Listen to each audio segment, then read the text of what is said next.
Hello guys, तो चलिए इस वीडियो में हम लोग देखने वाले हैं गेट का क्वेश्चन जो कि आईआईटी रुड़की ने 2025 ईस्वी में पूछा है। 1 नंबर का क्वेश्चन है। क्वेश्चन में कह रहा है कि V I characteristics between node X and Y. Node X और वाई जो है उसके बीच में करंट और वोल्टेज का जो वैल्यू है उसके बीच में क्या रिलेशन होगा। तो इसके लिए हम लोग को करंट और वोल्टेज का वैल्यू निकालना है। वोल्टेज है, देखिए 1 किलो ओम के क्रॉस करंट का वैल्यू निकालना है।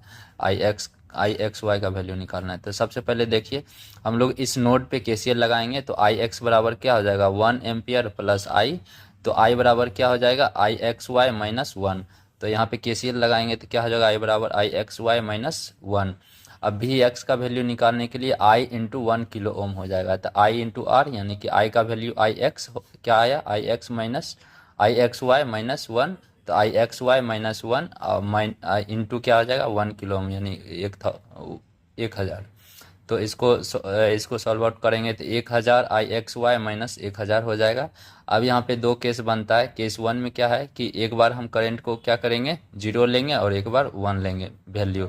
तभी हम लोग ग्राफ का वैल्यू रिलेशन दोनों के बीच में निकाल पाएंगे। तो जब करंट का वैल्यू 0 लेंगे तो वोल्टेज का वैल्यू क्या आ जाएगा -1,000। और फिर जब करंट का वैल्यू 1 लेंगे तो वोल्टेज का वैल्यू 0।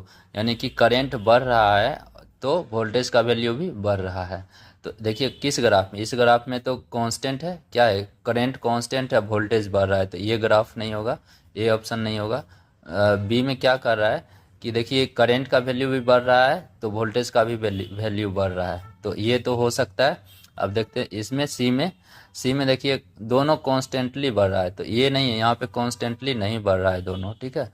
तो ये तो घट रहा है, ये भी नहीं होगा, तो यानी कि option B is correct answer हो जाएगा, ठीक है।